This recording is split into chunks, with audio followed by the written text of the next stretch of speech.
ನೋಡಿ ಸಮಿ, ಇದೇ ನಾಗರಾವು. ನಿನ್ನೆ ತಾನೇ ಹಿಡ್ಕೊಂಬಂದಿದ್ದೀನಿ, ಇನ್ನೂ ಅಲ್ಸಾಕಿತ್ತಿಲ್ಲ.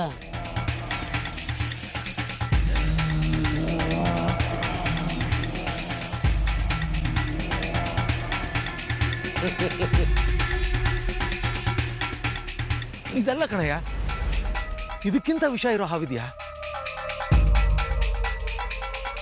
ಒಂದು ನಿಮಿಷ ರೀ.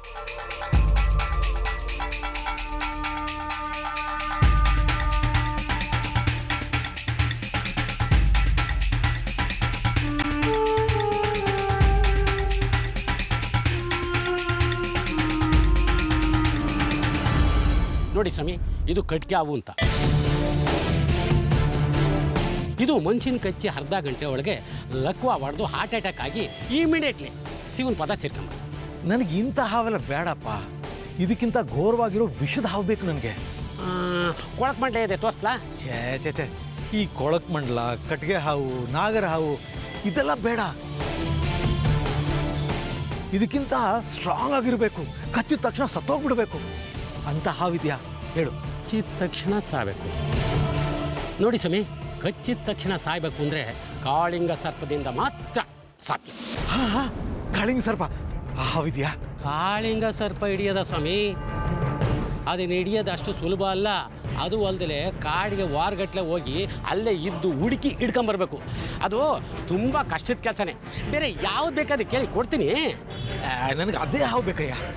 ಬೇಕಾದರೆ ಎಷ್ಟು ದುಡ್ಡು ಬೇಕು ಕೇಳು, ಕೊಡ್ತೀನಿ.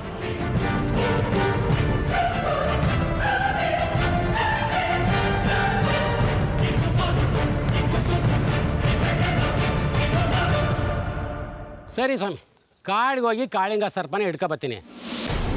ಆದರೆ 50,000 ರೂಪಾಯಿ ಆಗುತ್ತಲ್ಲ? ಅಷ್ಟೇ ತಾನೇ, ಕೊಡ್ತೀನಿ. ಆದರೆ ಒಂದು, ನಾನು ಎಲ್ಲಿ ಹೇಳ್ತೀನೋ ಅಲ್ಲಿಗೆ ಬಂದು ಹಾವನ್ನ ಬಿಡಬೇಕು. ಅಯ್ಯೋ ದೇವ್ರೆ, ನೀವು ಎಲ್ಲಿ ಬಿಡು ಅಂತೀರ, ಅಲ್ಲೇ ಬಿಡ್ತೀನಿ ಸ್ವಾಮಿ.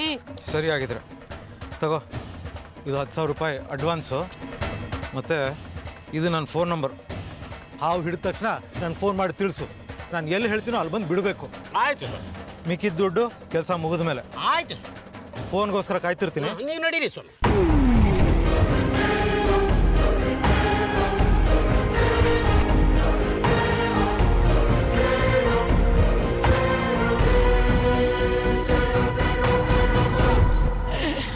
ಕುಚುಕು ಪಕ್ಕದಲ್ಲೇ ಉಯ್